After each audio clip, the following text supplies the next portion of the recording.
Hey everyone, just making another video here. Figured I'd show off my Sega New Net City.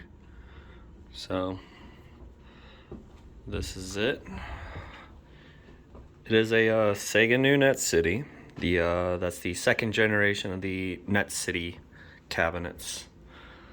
I've had this one here for almost 2 years now. I purchased it in Chicago of late 2021. Or early 2021, excuse me. But yeah, that's that one. I'll go over all the internals and what kind of upgrades or replacement parts I've done to it. So let's just go ahead and power it on. Powering it on a New Net City, you have two power switches on the entire system. So one of them being behind this door here, this access panel. So there's that power switch right here, and then on the very back of the system, right where that electrical cord is running, you have another plug that that plugs into, and then you have another switch. So depending on how you sequence these, so if you have that rear one always on, the switch is always on, then all you need to do is access this guy to do the main power. So turn it on, turn it off, everything's on that way. Or you could do the inverse. You can leave this one on at all times and then just cycle the one on the back. So if you don't want to go opening doors, you can just reach around and hit that power switch and it'll turn on. I prefer this method because I would just sit right here. I just kind of reach under and hit that switch. So like my routine is just I come up, do one of these, and just kind of put my finger in there, and then she'll power on.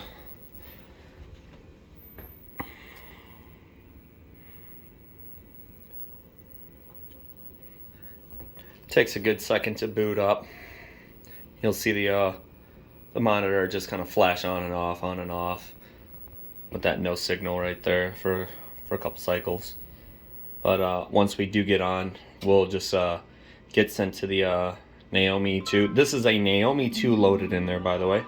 The Naomi 2 just boot screen, I guess you'd call it. It's gonna sit here until a game is loaded. So with my Naomi 2, I'll take another look at it right in there.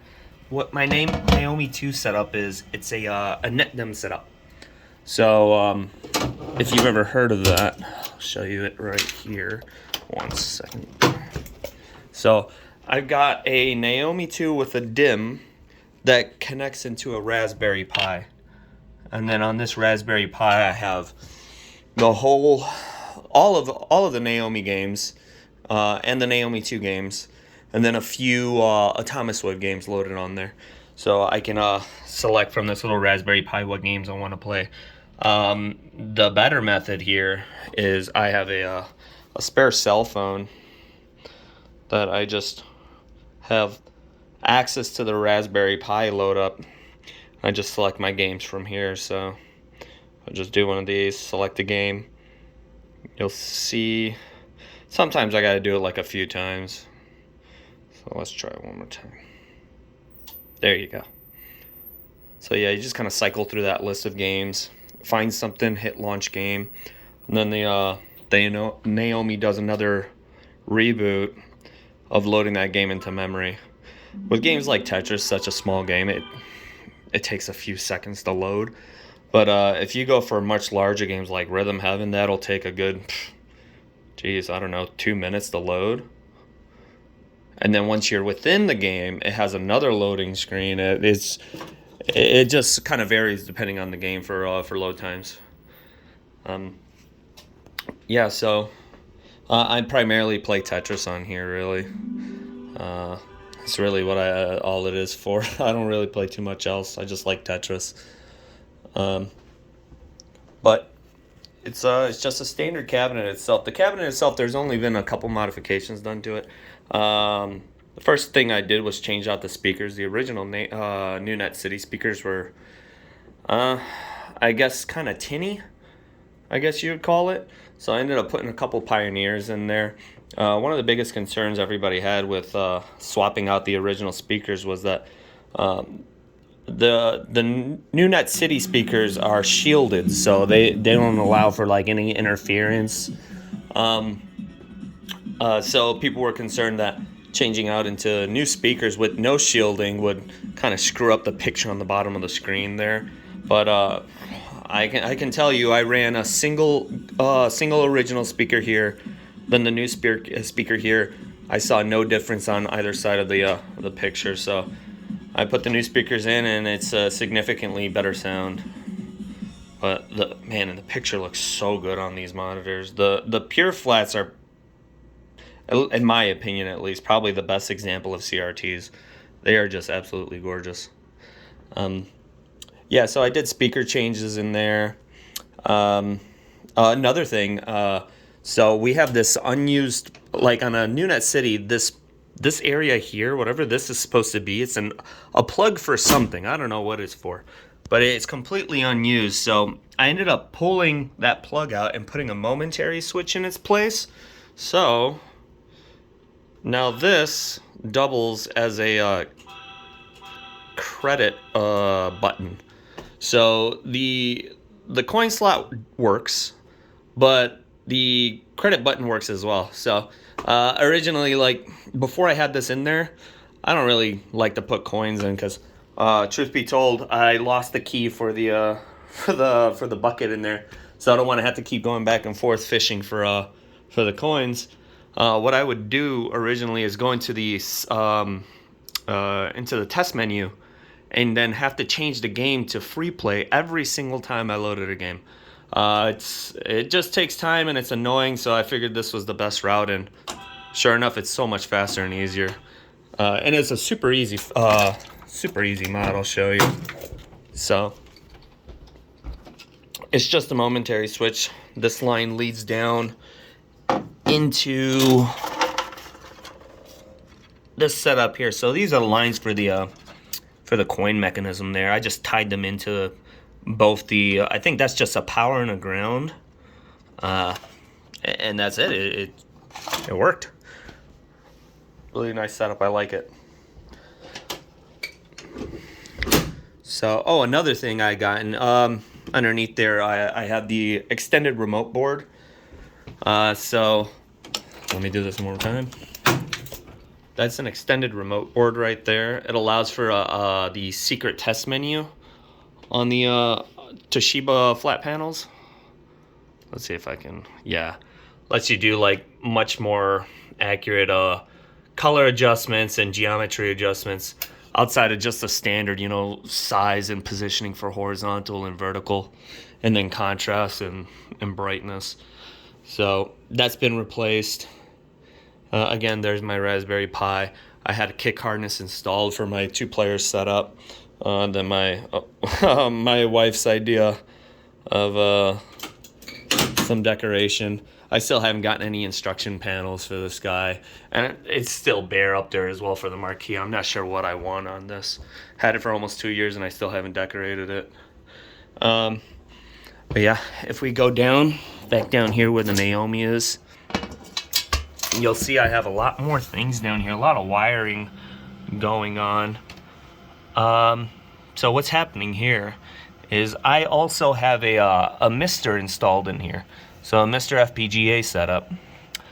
So if I wanted to play that, I would just disconnect the power on the Naomi, and then this is our main VGA cable to the monitor. Disconnect that from the Naomi, and then I have this extension right here that leads to the Mister tucked away all the way in the back. Just connect it to that, and then our JVS-IO header USB. This disconnects from the Naomi, then plugs into this guy, which leads to a JVS Pack 2 all the way back there, which takes the inputs from the joystick and buttons and then converts them into, like, some black magic into something that the Mister recognizes. That's it. And then I have an audio splitter there, so the audio can be left plugged in on the Naomi as well as the Mister at the same time. So whatever system's powered on, the speakers just take on that. Super simple setup. I got the stock PSU and the stock amp in there. Only thing with the PSU is I replaced the original fan with a Noctua fan, so it's incredibly quiet now.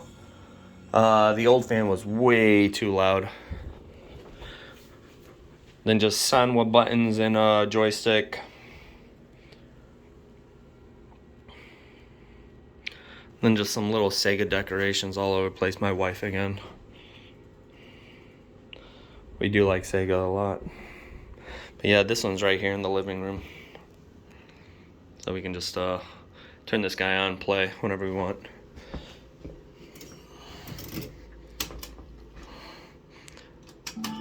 And this is the second chassis I've had in this New Net City.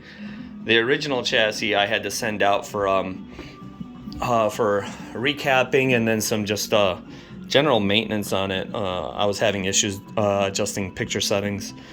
So over a year ago, I sent it out to the guys at Sharp Image Repair in Vegas, and unfortunately UPS lost that package. So upon losing it, I ordered a new chassis. That arrived, installed that, ran on that for about a year, and then the guys at Sharp Image Repair about a month ago gave me a call and told me that my chassis was completed and they're ready to ship it back. And I guess after purchasing and running a new chassis for over a year, the old original one somehow found its way back into transit, made it to its destination, and got repaired and sent back to me. So now the original chassis is reinstalled back in the system.